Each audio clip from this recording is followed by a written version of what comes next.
The first shot rang out just as I was pouring my second cup of coffee. It wasn't a hunter's measured crack, more like someone who didn't know what they were doing, panicking at the sound of their own gun.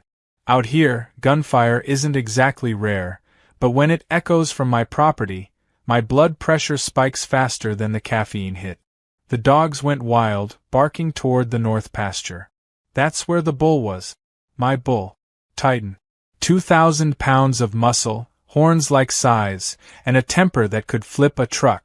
Now, I'm not easily rattled. I've been running this ranch solo since my dad passed.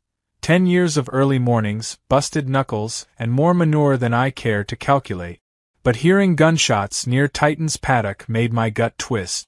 I grabbed the rifle off the wall, not to use it, but because people who trespass with guns respect other guns more than words, and jumped into the truck. By the time I reached the fence line, my security cameras pinged my phone. Motion detected, 2 figures near the tree line, one in blaze orange, the other in jeans and a vest. The guy had a rifle. The woman, yep, you guessed it, was Karen. They'd moved in 2 months ago, into one of those overbuilt country estates on the neighboring subdivision's edge. HOA Queen Bee, clipboard in hand, the type who thought ranch meant 5 acres and a decorative horse statue.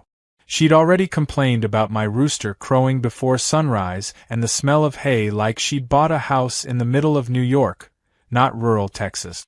But this was new. When I parked by the fence, I saw them through the binoculars. Karen pointing toward Titan's field, her husband crouched like some suburban commando. The guy actually raised his rifle and aimed at my bull. I jumped out of the truck, yelling across the wind, "Hey! You better not pull that trigger."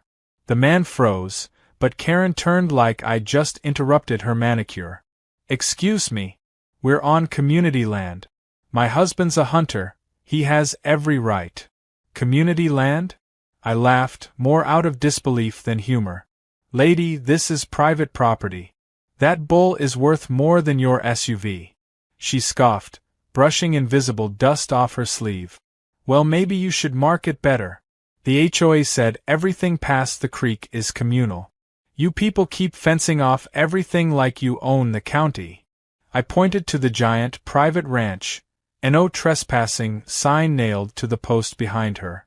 "Pretty sure that's clear enough." Her husband mumbled something, probably an apology, but Karen elbowed him like a stage director correcting a missed line. "Don't back down, Ron. He's bluffing. They always bluff." Who the hell was they? Before I could respond, a deep bellow thundered from the pasture. Titan had spotted them.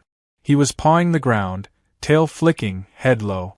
Every bull owner knows that stance. It's not curiosity, it's intent.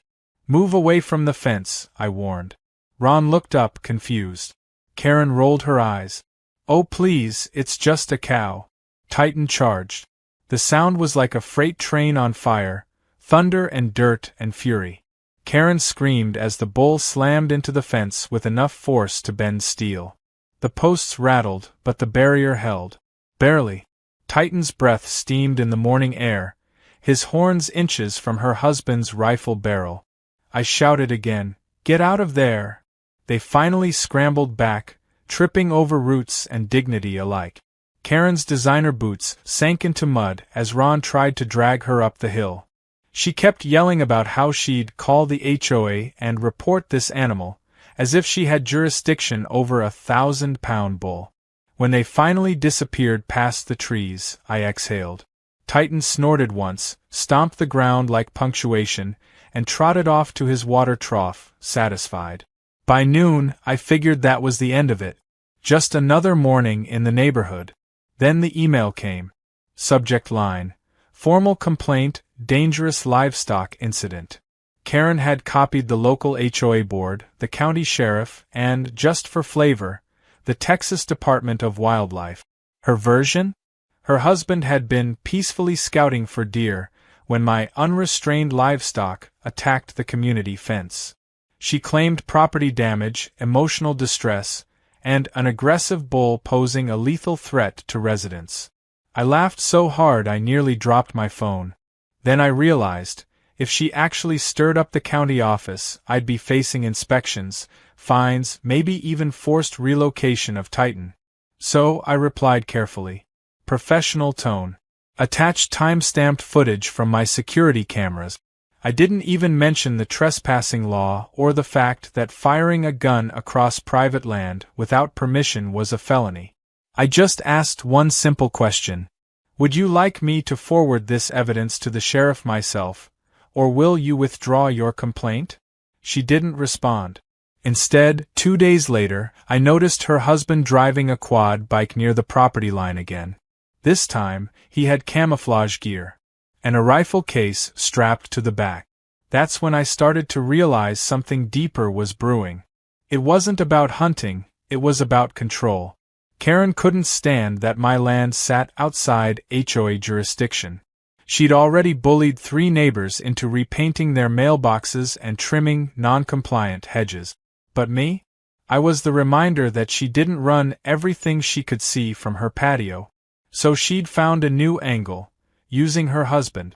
The next weekend, I found boot prints past my north fence. My trail cameras picked up Ron again at 4:13 a.m., creeping through the mesquite line. He wasn't even hunting. He was posing, taking pictures with his rifle like some wannabe safari hero. I printed one still frame, a perfect shot of him standing under my private ranch sign, and mailed it anonymously to their HOA board. That's when the real fun started. Karen stormed over the next afternoon, hands on hips, hair sprayed into a battle helmet. "Did you send this?" she demanded, shoving the photo at me. I shrugged.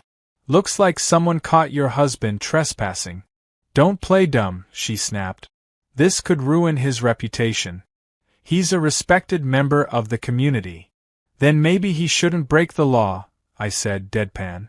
Her lips twitched like she was holding back a scream. "You think you're clever, don't you? Hiding behind your fences, your animals, your little kingdom out here." "Lady," I said, turning to go back inside, "I'm not hiding. I'm minding my business. Maybe try it sometime." I shut the door before she could reply, but through the window I saw her standing there, silent, shaking. That kind of fury doesn't fade, it ferments. Sure enough, that night, Titan started bellowing again around midnight. When I went out with the flashlight, I saw movement near the barn. 2 figures. One holding what looked like, God help me, a crossbow. Who sneaks around a bull pen at night with a crossbow? That's when I knew this wasn't over. And if Karen wanted a war, I was ready to play the long game. When I saw the crossbow glint in my flashlight, my brain flipped from confusion to cold calculation. Whoever was out there had crossed the line from stupid to dangerous. Titan was still bellowing, the kind of deep, thunderous sound that made your chest vibrate. He wasn't scared, he was angry. I crouched behind the tractor, staying in the shadows. My first thought was to call the sheriff, but by the time anyone arrived, these 2 idiots would vanish back across the property line. I zoomed my flashlight just enough to confirm what I already suspected. Ron and Karen. Karen was standing 10 paces behind her husband, barking whispered orders like she was leading a special ops mission. "Aim lower, Ron. He's just an animal, make it quick." My stomach dropped. They were trying to kill Titan. I moved silently toward the side gate, unlatching it just enough for Titan to have a clear exit. The bull's instincts were sharper than most people's wits. He could sense movement, fear, adrenaline. If they wanted a confrontation, they were about to get one, only not on my terms. Ron raised the crossbow again. The string creaked. Titan's eyes caught the light, and something primal snapped inside him. He charged. The sound that came next was pure chaos. Wood splintering, Karen shrieking, Ron shouting "Run!" while Titan stormed through the half-open gate like a living avalanche. I switched on the floodlights, every corner of the ranch lit up like midday, and sprinted after them. Ron dropped the crossbow and took off toward the fence, but Karen froze, staring at the charging bull like she couldn't process reality. Titan thundered past her, locked on Ron, horns lowered, tail whipping like a flag of war. I yelled, "Get down!" Karen screamed again, finally diving into the mud as Titan crashed through a row of barrels. Ron leapt over the fence, barely. His boot caught on the top rail, flipping him headfirst into the ditch on the other side. Titan skidded to a halt, snorted, and kicked dirt over the broken gate before turning back toward me, still huffing steam. "Good boy," I muttered, heart pounding so hard it hurt. Karen scrambled to her feet, her outfit now a swamp disaster. She spun toward me, face blotchy and eyes wide. "You could have killed us." I laughed out loud. "You were hunting my bull on private property with a weapon. You're lucky he didn't flatten you." She pointed a trembling finger at me. "I'll call the police. This was entrapment. You let that beast out on purpose." "You broke in," I said flatly. "You aimed a weapon. The cameras saw everything." Her eyes darted toward the barn, probably realizing the blinking red lights on my security system weren't just decoration. You recorded this?" "Of course. You think I trust you people after last time?" Karen's mouth opened and closed like a fish gasping for air. Then she turned and stormed off, muttering something about lawsuits and animal control. Ron was still trying to climb out of the ditch, cursing the mud. I stood there under the floodlights, the adrenaline fading, replaced by that icy dread that comes when you realize the worst is yet to come.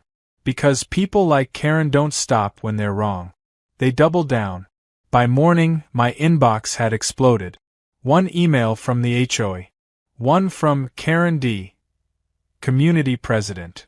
One from some self-appointed neighborhood safety committee she'd apparently created overnight. They all read like court affidavits. Claims of reckless endangerment, animal cruelty, psychological trauma. She even attached photos of Ron's muddy clothes as evidence of an attack. I brewed a pot of coffee and forwarded the footage to Sheriff Cole before she could twist the story further. Cole's an old friend, tall, quiet, the kind of man who measures every word.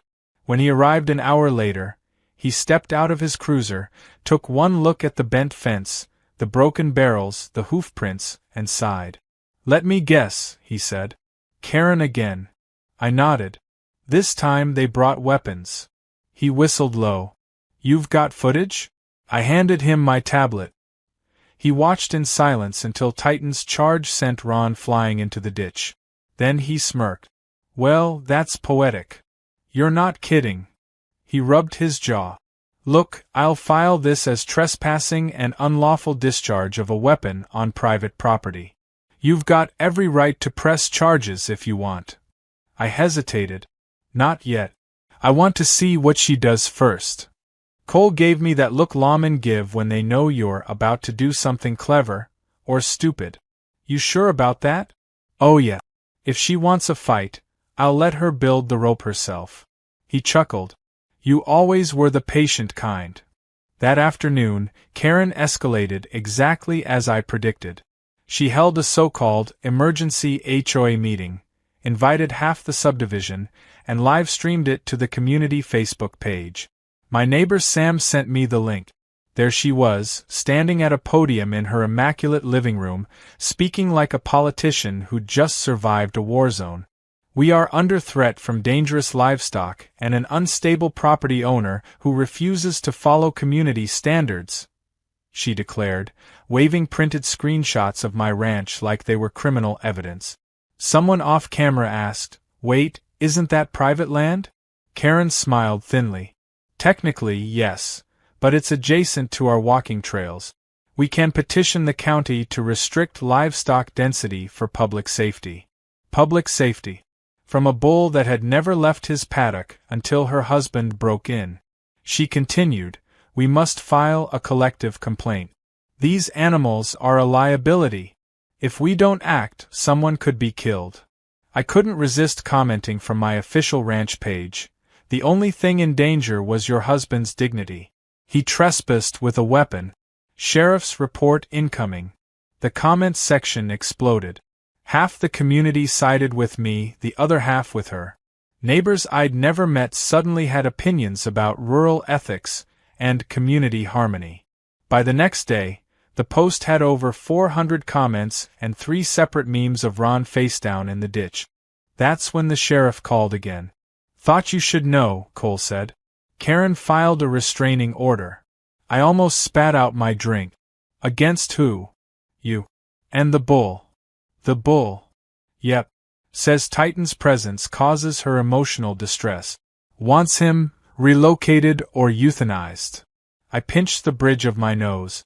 "She's unbelievable." Cole sighed. "The paperwork won't hold up, but she's stirring noise with animal control. You might get a visit." Sure enough, the next morning, a county truck rolled up my driveway. The officer, young guy, nervous smile, looked like he'd drawn the short straw. "Mr. Lane," he asked, "we got a call about an aggressive bull." I gestured toward Titan, peacefully grazing under the oak tree like the picture of serenity. "Yup. Real menace, isn't he?" The officer chuckled awkwardly. "Can I see his enclosure?" I led him around, showing the reinforced fencing, the feed shed, the automatic waterers. All up to code, pristine. He took notes, nodded, and finally said, "Honestly, sir, this is one of the best setups I've seen. Whoever complained doesn't know livestock." "Her name's Karen," I said. "You'll learn." He grinned. "Well, consider this closed. But, you didn't hear it from me. She's already called 3 other departments about you. Fire safety, zoning, noise ordinances. Of course she has." By the time he drove off, I was done playing defense. That night, I set up extra trail cams, replaced the batteries in the motion lights, and installed a small loudspeaker system by the north pasture. I wasn't going to hurt anyone, but I wanted deterrence. At 2:47 a.m., the sensors pinged again. Motion detected. I switched to the live feed and nearly choked laughing. Ron was back, wearing full camouflage and holding what looked like a tranquilizer gun. Karen stood behind him, waving a flashlight like she was directing traffic. "Try again, Ron. Just hit the beast and it'll calm down," she yelled. I turned on the loudspeaker. My voice boomed from the darkness. "Trespassing again, huh?" Ron screamed. Dropped the dart gun. Titan roared from the shadows. Karen shrieked so loud the mic clipped. They both bolted toward the trees, tripping over each other like cartoon burglars. I saved every frame. The next morning, I called Sheriff Cole. "Got another one for you," I said. He sounded half amused, half exasperated. At this point, I should start a Karen file. You might need a whole cabinet. But this time, I wasn't just handing him footage. I had a plan. If Karen wanted to drag me through every bureaucratic loophole she could find, I'd show her what a rancher with time and legal experience could do. And the first step? Let the county know exactly who she was, and what she'd done on camera. I didn't sleep that night. Not because I was afraid, because I was planning. Karen thought she was clever, using bureaucracy as her weapon. But bureaucracy cuts both ways. I'd played this game before, years back, when a developer tried to strong-arm my dad into selling our land for a golf course. The trick wasn't brute force, it was patience, paperwork, and precision. By dawn, I had a pot of black coffee, a stack of evidence folders, and a to-do list long enough to qualify as a legal strategy. The sun rose behind the barn, catching the dust in gold. Titan stood in his pasture, calm as a monk, chewing cud like last night's chaos never happened. I envied that kind of peace. The first call I made was to the county zoning office. I explained that the HOA next door had been expanding community walking trails without permission, cutting paths too close to my fence line. That was technically true. Karen's nature path was basically a muddy trench carved by her husband's ATV. The clerk took notes, promised an inspection, and asked if I had photos. "Oh, I have videos," I said. Next call. The Department of Wildlife. I submitted the footage of Ron hunting, without a license, and discharging a weapon, within a restricted distance of livestock. The officer sounded very interested when I mentioned a crossbow and night activity. Then I sent an email to the sheriff's office, CC'd the HOA board, attaching a neat little packet of time-stamped security clips labeled Repeated Criminal Trespass and Endangerment Evidence. The subject line read, Community Safety Report. By 10 a.m., I'd fired 3 bureaucratic warning shots. And I wasn't done. Sam, my neighbor down the road, dropped by around noon. He's an old rancher with the humor of a man who's seen it all. He brought donuts and that knowing smirk that says you've stirred the hornet's nest, haven't you? Heard the commotion last night, he said, handing me a maple bar. Karen's still trying to turn the countryside into a country club? Worse, I said. She's trying to get my bull euthanized. Sam chuckled, then got serious. You gonna press charges? Not yet. I want her to think she's winning. That's when she'll make a mistake big enough to end it. He nodded slowly. Just make sure that mistake doesn't involve that bull of yours breaking through the wrong fence. I grinned. Titan's smarter than half the county. He knows who the idiots are. Later that day, the zoning officer showed up. Clipboard, badge, fresh college degree energy.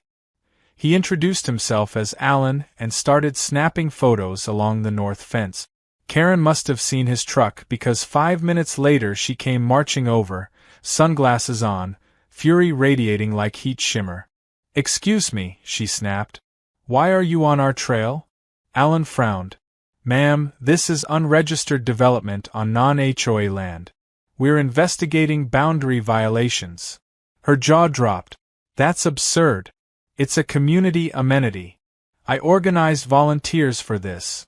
Then you might want to check with the county before carving trails on private easements, Alan said evenly. I watched from my porch, sipping lemonade, pretending not to listen. Karen's voice kept rising until Alan had to hold up his clipboard like a shield.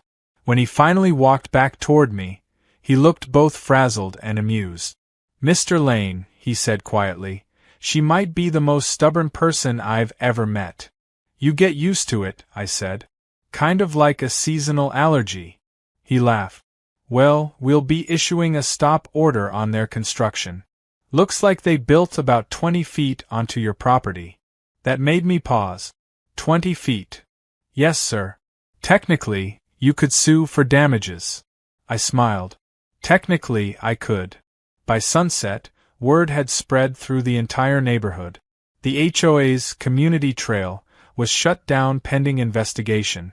Karen's social media feed turned from righteous crusade to passive-aggressive meltdown.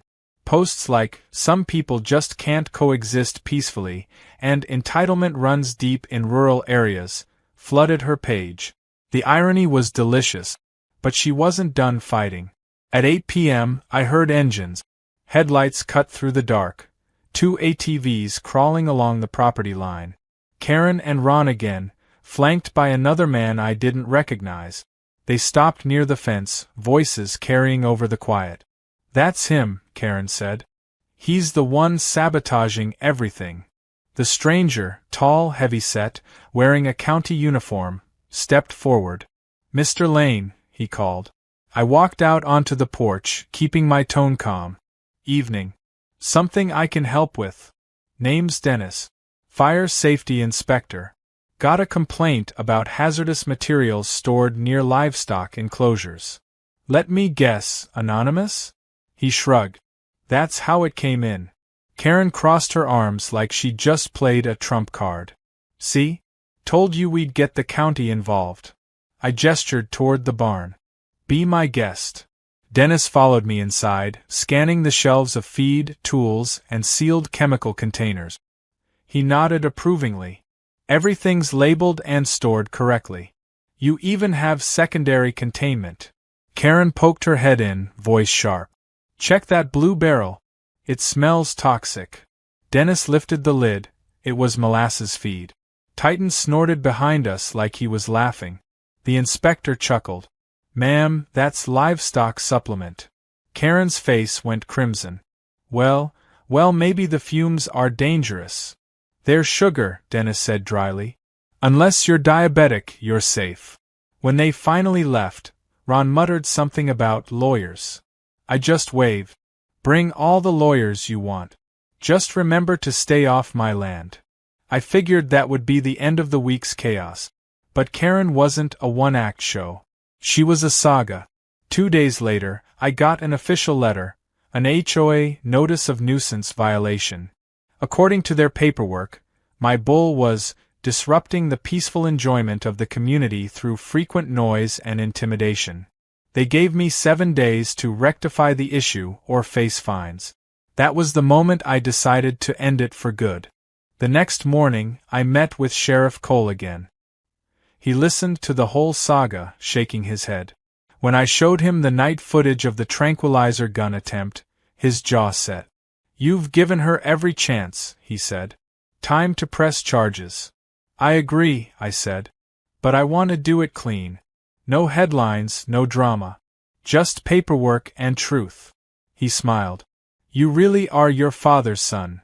We filed the complaint that afternoon. Criminal trespass, attempted animal cruelty, unlawful discharge of a weapon. Ron's name was on the paperwork. Karen's was on the witness list. By Friday, a deputy delivered the summons to their front door. Sam called me an hour later, laughing so hard he could barely speak. "Buddy," she was screaming on the porch, something about political corruption and conspiracies. I thought she was gonna explode. That night, I poured myself a whiskey and sat out on the porch with Titan grazing in the distance. For the first time in weeks, the air felt quiet, peaceful, until headlights appeared again. One vehicle this time, a sleek black SUV. It pulled up slow, tires crunching on gravel. The door opened, and out stepped a woman in a county badge and suit jacket. "Mr. Lane," she said, professional smile in place. "I'm Deputy DA Melissa Crane. Mind if we talk?" I gestured to the porch chairs. "Sure. Coffee or whiskey?" "Coffee," she said, sitting down. I reviewed the footage Sheriff Cole sent. "You've got a rock-solid case. But I need to warn you, Mrs. Donovan's already filed counterclaims. Harassment, defamation, emotional distress. It's all nonsense, but it'll slow things down." I sighed. "That's her specialty, wasting everyone's time." "She's also petitioned the county to classify your bull as a public safety hazard," Melissa added. "She's trying to get an emergency removal order." I laughed in disbelief. "After she tried to shoot him?" Melissa smiled faintly. "Yeah. It's ridiculous, but the hearing's next week. I'll be there. Just keep everything documented." As she left, she turned and said, "You know, she's underestimated you. Most folks would have lost their temper by now." I looked out at the field, where Titan was pawing the dirt under moonlight. "That's her mistake. I don't lose my temper. I plan." And as if the universe wanted to underscore that, my motion cameras pinged again. North fence, near the broken trail. 2 heat signatures. One carrying what looked like a bucket. I zoomed in. Karen and Ron again.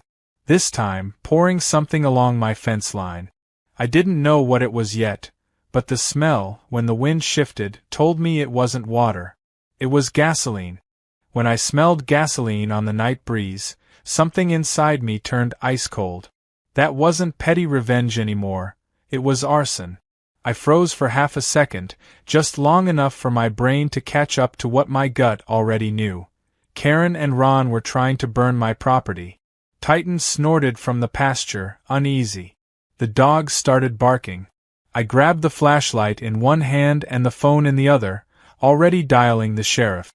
Then I saw the flicker, one small orange spark near the fence line. Ron had struck a lighter.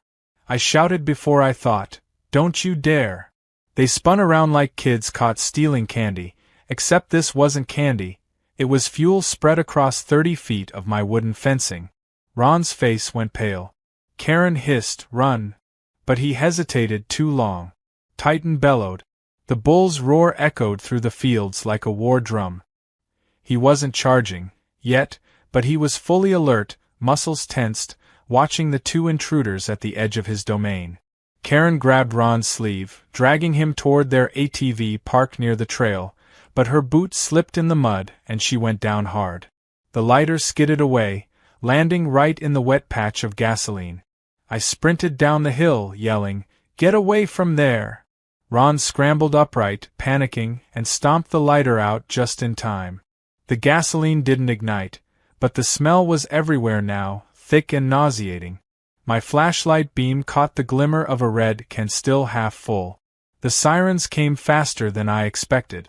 Sheriff Cole must have had a deputy nearby, because within minutes red and blue lights cut through the dark. Karen and Ron froze like deer, caught mid-crime. Cole stepped out first, hand on his belt, jaw tight. Evening, folks. You want to explain what you're doing? Karen's voice went shrill. We were cleaning up debris from his fence. It smelled like chemicals. We were trying to neutralize it. Ron nodded frantically, eyes wide. Yeah, that's it. We thought it was leaking something dangerous. Cole looked at me. Mr. Lane, did you call this in? Yep, I said. Security cameras caught them pouring fuel. Lighter too. He sighed. Show me. We walked back to the porch where my monitor showed crystal clear footage. Karen dragging the gas can, Ron splashing it along the fence line, both whispering heatedly. Then the lighter, the spark, the panic. Cole didn't say a word for a long minute. Then he turned to his deputy. Cuff him. Ron started protesting immediately, babbling about misunderstandings and community service projects, but the deputy had already pulled out the cuffs. Karen lunged forward, screaming, You can't arrest him. He's the victim. That man's been tormenting us for weeks. Cole's voice was calm but hard. Ma'am, you're lucky that fence didn't catch. If it had, we'd be looking at felony arson. As it stands, we've got attempted property damage and trespass, again. She stomped her foot, tears streaming down her face. You don't understand. He's been harassing us, recording us, turning the whole town against us. I crossed my arms. You're doing a fine job of that yourself. For the first time, Karen seemed genuinely shaken, not angry, not self-righteous, but cornered. She looked between me, the sheriff, and her husband, who was now sitting in the back of the cruiser with his head in his hands. Please, she whispered. He didn't mean to. He just lost control. Cole didn't soften. Then maybe it's time you two stop testing everyone's patience. The deputy drove off with Ron, the lights fading into the distance. Karen stood there trembling, mascara streaked, hair limp in the wind. She wasn't the HOA queen anymore. She looked like someone who'd finally realized her game had gone too far. You should go home, I said quietly. She glared at me, but there was no real heat in it. You think you've won? You think this is over? I shrugged. Depends how long you plan to keep losing. She turned and walked away, her steps slow and uneven. When the last sound of the cruiser faded, the ranch fell silent again. Titan wandered over to the broken section of fence, sniffed the ground, then looked up at me like he knew exactly what had almost happened. I scratched his forehead and muttered, Good boy. We'll fix it in the morning. But sleep didn't come easy that night. I sat on the porch until dawn, listening to the crickets and wondering what kind of person looked at fire and thought that's the solution. The next day was chaos. The HOA Facebook group had exploded again. Apparently Karen had posted a long statement about false accusations and targeted harassment by vindictive neighbors. But this time, the tide had turned. People were starting to see through her act. Comments flooded in. Wait, wasn't her husband arrested?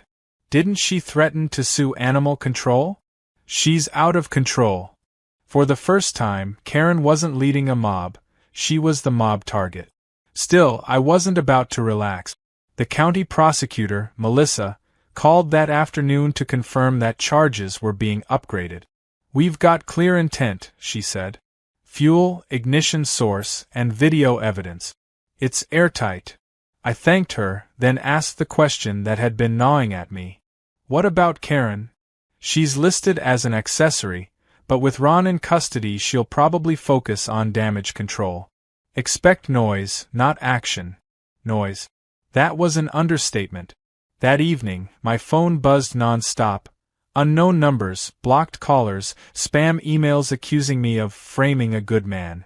Karen had unleashed every trick in the HOA playbook, but her credibility was collapsing fast. Even her own board members started resigning, citing leadership disagreements. 3 days later, Sheriff Cole dropped by again, leaning on his cruiser with that same tired grin. "Got some good news," he said. Ron confessed. Said it was all his idea, tried to protect his wife. I raised an eyebrow. "You believe that?" Cole shrugged. "I believe he's scared enough to say anything. But either way, it helps your case." I nodded, though part of me felt oddly hollow. Watching them implode wasn't as satisfying as I expected. Maybe because deep down I knew people like Karen never really learned.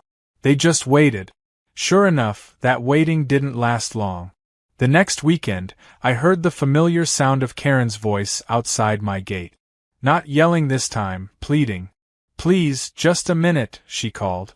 "I need to talk." Against my better judgment, I opened the gate. She stood there clutching a folder, looking smaller somehow. "They're saying I might lose the house," she said. "The HOA's suing me for damages. The county froze our accounts. Ron's lawyer says we can't afford bail unless we sell." I studied her carefully. The arrogance was gone, replaced by desperation. "And you're telling me this because?" "Because you could help," she said. "If you dropped the complaint, just said it was a misunderstanding, we could make this right. We could even sign a peace agreement. I'll keep the HOA off your land forever." For a moment, I almost pitied her. Almost. But pity doesn't erase gasoline and fire. "I'm not dropping anything," I said. "You didn't just trespass. You tried to destroy what I built." Tears welled up again. "You don't understand. He just wanted to scare you. He thought if you sold the property we could." I held up a hand. "Stop. You wanted me gone, and now you're the one leaving. That's the universe balancing the books." Her expression hardened, the old Karen flashing through. "You think this makes you some kind of hero? You ruined us." "No," I said quietly. "You did that yourselves." She left without another word. The next day, movers showed up. I watched from the porch as boxes piled into a truck, her SUV following behind. No grand confrontation, no final speech, just the sound of tires crunching down the gravel road until the dust settled. Sam stopped by that evening with a grin. "So the HOA queen's gone, huh? Looks that way." He chuckled. "I give it a month before she files a complaint from wherever she ends up." "Probably," I said, smiling. "But at least it won't be here." Titan huffed beside the fence, calm again. The fields were quiet, the fences repaired, the sky washed clean by a fresh breeze. For the first time in months, peace didn't feel temporary. It felt earned. But as I sat there watching the sunset bleed across the horizon, I caught a glint of light near the property line, something metallic, half buried in the dirt. I walked over, curious. It was a small hunting tag, engraved with a name. Ronald Donovan, hunting license number 4723. The date was next week. He'd renewed it. And just like that, I knew this wasn't over. I stared at that hunting tag longer than I should have, the metal catching the evening light like it was mocking me. The date stamped on it, next week, wasn't an accident. Ron might have been facing charges, but the man had renewed his hunting license while sitting in jail. Either he was planning for the future, or he had friends willing to make sure his revenge came with paperwork attached. The uneasy quiet on the ranch that week didn't feel like peace anymore. It felt like the air before a thunderstorm, still, heavy, waiting for something to break. Even Titan seemed restless, pacing the fence lines more than usual. I tightened security. New locks, motion sensors, fresh barbed wire where the fence met the wood. 3 days later, Sheriff Cole called. "Ron posted bail," he said simply. I set down my coffee. "You're kidding." "Wish I was. Some friend wired the money. He's under restriction, can't leave the county, can't possess firearms, but keep your cameras running. I've got a bad feeling about this. Join the club." That night, I made sure the floodlights stayed on. The ranch glowed like a fortress under the moon. But as the hours passed, nothing happened. No movement, no sound, just the wind rustling the mesquite and the low grunt of Titan bedding down for the night. I almost convinced myself maybe, just maybe, this would end quietly. Then came the message. At 2:14 a.m., my phone buzzed, a text from an unknown number. Just 2 words, "Nice bull." I froze, staring at the screen. I zoomed in on the security feed, scanning every camera angle. Nothing. Then, faintly, near the north pasture, I saw the reflection of eyes, human, not animal, catching the infrared glow. Someone was out there, crouched near the fence line, watching. I grabbed the flashlight and my rifle, not to shoot, just to remind whoever it was that this wasn't the kind of place you sneaked around uninvited. By the time I reached the gate, the figure was gone. Just footprints pressed deep into the mud. Heavy boots, size 11, same tread pattern I'd seen on my earlier footage. Ron. The next morning, I called Cole again. He sent a deputy to log it, but without a face on camera, it was just suspicious activity. Ron knew exactly how far he could push without crossing a legal line. That's what made him dangerous now. He wasn't impulsive anymore. He was calculating. Sam came by mid-afternoon, his usual humor replaced by concern. "You're not thinking of handling this yourself, are you?" I shrugged. "Depends what you mean by handle." He sighed. "Look, you've already got him on tape trying to torch your fence. Let the law do its job. Don't give him an excuse to flip the story." "I won't," I said. "But I'm not gonna sit here waiting for him to make the next move either." Sam nodded reluctantly. "Just be smart, Lane." I was. I always was. That evening, I installed 2 new cameras, one high in the oak tree overlooking the pasture, another under the eaves of the barn, both with long-range night vision. If Ron wanted to play ghost hunter, I'd make sure every move he made was recorded. By midnight, the temperature had dropped, fog creeping low across the fields.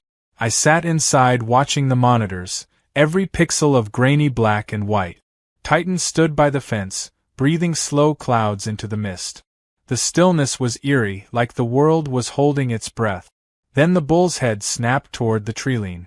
I saw it at the same time he did, movement.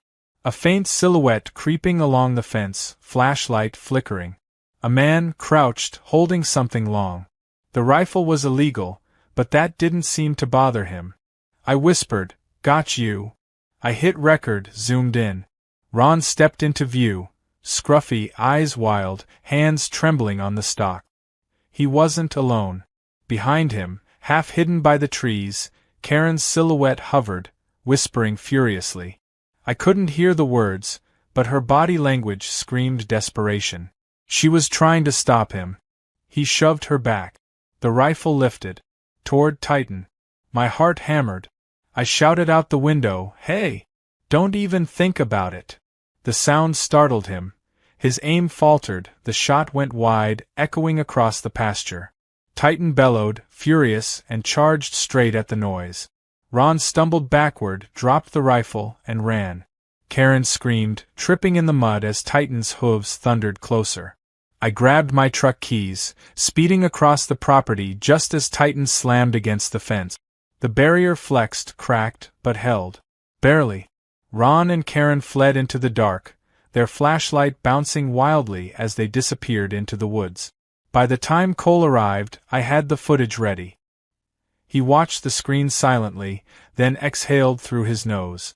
"You weren't exaggerating." "Nope. That was an actual shot fired this time." He rubbed his temples. "All right. I'm issuing a warrant for firearm possession and violation of bail. We'll pick him up." But the next morning, when the deputies went to the Donovans' house, it was empty. Furniture gone, doors unlocked, a "for sale" sign staked in the yard. Cole called me. "Looks like they ran." "Where?" "Unknown. No credit cards, no cell pings. My guess? Out of state." For a moment, relief washed over me. Maybe that was it. Maybe they were gone for good. But later that evening, I found a small package on my porch. No return address. Inside, A bullet casing, polished clean, and a scrap of paper that read, "You'll never be safe with that monster." My stomach turned. That night I couldn't sleep. Every creak of the barn, every gust of wind felt like someone lurking outside. Titan, too, seemed uneasy. He kept pacing the fence, snorting at shadows. I told myself it was just nerves. But deep down, I knew people like Ron don't vanish quietly. They circle back. The next morning, I met with Melissa, the deputy DA. She examined the casing bagged in evidence. "This is intimidation," she said. "He's taunting you. But he's also stupid. Mailing threats leaves fingerprints. Can we trace it? We'll try. Postal inspectors can run print. If he's on record, we'll get a match." I nodded. "Good. Because if he steps foot here again, someone's gonna get hurt." "Don't do anything reckless," she warned. "We'll handle it." But the law was moving too slow for my liking. I had a bull worth 50 grand, land worth 6 figures, and a lunatic with a grudge. That night, I reinforced Titan's paddock with steel crossbars, strong enough to stop a truck. The following dawn brought a strange calm. Mist hung low again, soft light spilling over the fields. Titan was grazing peacefully, tail flicking lazily. For the first time in days, it almost felt normal. Until I heard the engine. A low, rumbling growl of a pickup coming up the back road, the private one that wasn't even on GPS. I grabbed the binoculars and looked. The truck was black, unmarked, tires caked in red clay. Behind the wheel, Ron. He was back. The tailgate dropped. He stepped out, shotgun in hand. Everything inside me snapped into focus. I didn't feel fear, just clarity. I picked up my phone, hit the panic button for the sheriff, and ran toward the ATV. Titan had already noticed the movement. His head was up, nostrils flaring, muscles coiled. Ron raised the shotgun. I shouted across the distance, "You take that shot and you'll never walk again." He didn't even flinch. "That thing's dangerous. It attacked me." "You attacked him," I yelled. He aimed, then a deafening bellow cut through the air. Titan exploded into motion. The fence splintered under his weight, wood flying like shrapnel. Ron's eyes went wide. He fired once, panic shot, missed completely. Then he ran. But Titan was faster. The bull hit him mid-stride, tossing him like a rag doll into the ditch. The shotgun clattered away. Titan reared, hooves pounding the ground inches from Ron's head. I sprinted forward, shouting, "Titan! Whoa! Easy, boy!" It took every ounce of authority I had, but finally the bull backed off, snorting, eyes blazing. Ron lay on his back, gasping, covered in mud.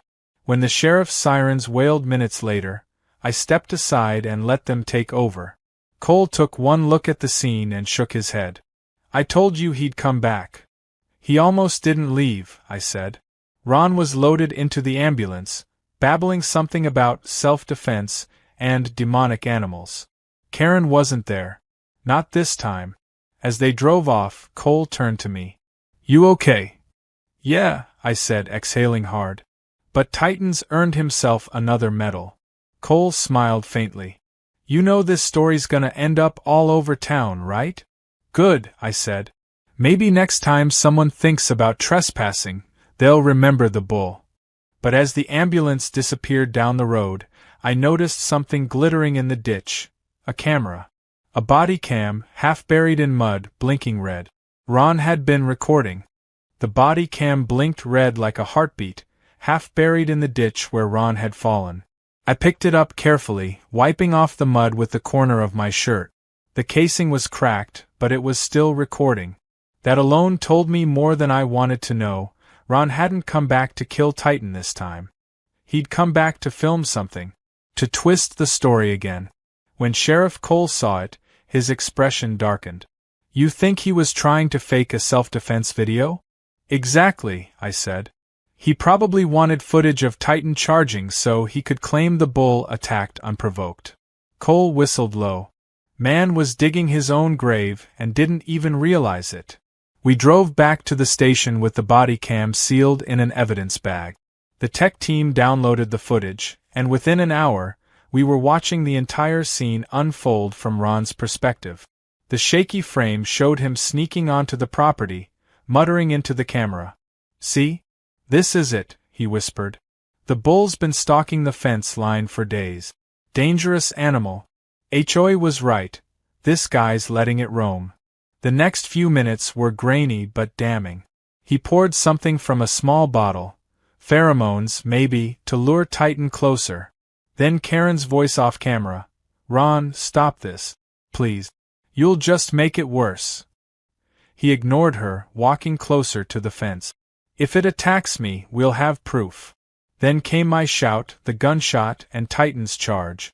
The footage cut off mid-scream, ending with the camera tumbling into the ditch. Cole leaned back in his chair, rubbing his jaw. "Well, that's that. Attempted fraud, baiting livestock, trespassing, illegal firearm possession. He's stacked enough charges to fill a courthouse." "Good," I said quietly. "Because I'm done being patient." Cole nodded. "You've earned it. And don't worry. This footage clears you completely. The DA's gonna love it." When I left the station, the air outside felt cleaner somehow, like the storm was finally starting to pass. For the first time in weeks, I let myself believe it might actually end here. But when I got home, Karen was waiting by the gate. She looked worse than I'd ever seen her, hair disheveled, face pale, dark circles under her eyes. The SUV she drove was packed full of boxes, her life condensed into cardboard and desperation. "Please," she said as soon as I stepped out of the truck. "You have to listen." I sighed. "Karen, you shouldn't be here." "I know," she said quickly. I needed to say this before I leave." I didn't respond, just crossed my arms and waited. "They're taking Ron to a psychiatric facility," she said. "They said he's not stable enough for trial. He keeps saying the bull's cursed, that it talks to him at night." Her voice cracked. "I don't even know who he is anymore." I stared at her, trying to decide if I believed any of it. "You helped him," I said finally. "You pushed every button, stirred every fire, until it blew up in your face. Don't act like you didn't see it coming." "I didn't mean for it to go this far," she whispered. "At first it was just about the HOA. The property lines, the complaints. I wanted order, structure. But when you kept defying us, defying me, he took it personally. He thought I was embarrassed. So he started doing things without telling me." "And you went along with it," I said. Tears welled up again. "Because I didn't want him to leave me. He said you were dangerous, that he had to protect me. I thought if we just scared you off, it would stop." There it was. The same excuse people always give when they run out of control. Blame fear. Blame someone else. "I'm not your therapist, Karen," I said. "You made your choices." She nodded, trembling. "I know. That's why I'm leaving. The HOA's done with me, the neighbors hate me, and the county seized our account. I've got nothing left." She took a step closer, holding out a small envelope. "But I don't want to leave it like this. This is for you." I hesitated before taking it.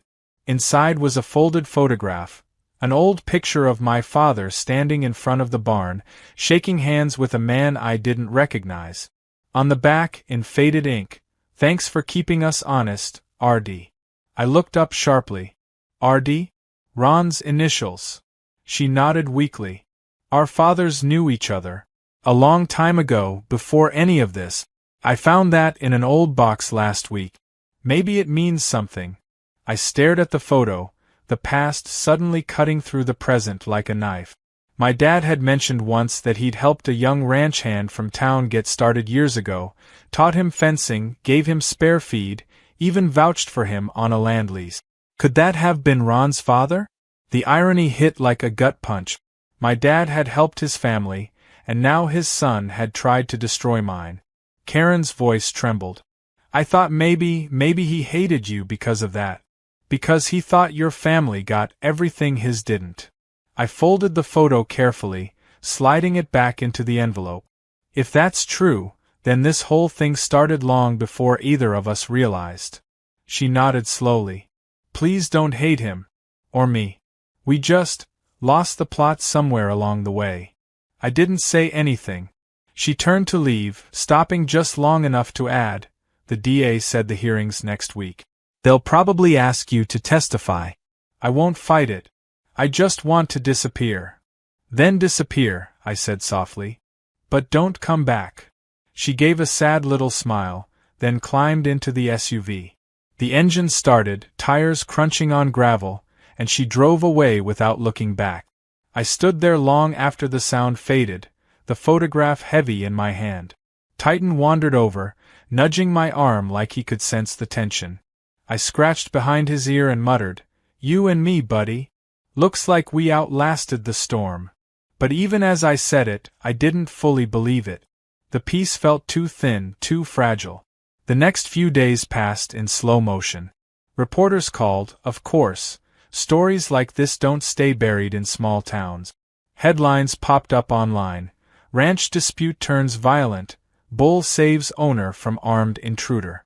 Most people sided with me, but a few sensational outlets twisted it into clickbait, painting Ron as unstable but misunderstood. I ignored them all. Then, the night before the hearing, I got another package. Smaller this time, no address. Inside was a single flash drive. I almost tossed it straight into the trash. But curiosity got the better of me. I plugged it into the laptop. The screen flickered, grainy footage, security cam angle, but not mine. It was from their house.